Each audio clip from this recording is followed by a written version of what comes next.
Ay nako, tara nga din eh. Ako'y nag-set up ng ilaw. May hawak akong tiyan eh.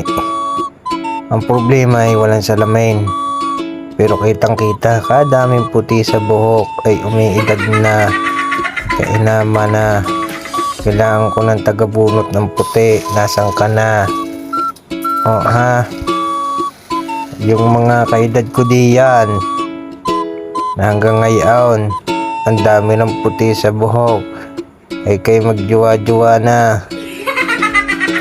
At kay mag-asawa na rin. Kahirap baga din eh. Buti pa itong puti, dumadami. Yung piray wala na. Hindi makarami. Kaya kayong mga dyan, nakagaya kong maraming puti, huwag kasipagan ng paghanap buhay. Kay mag-asawa na.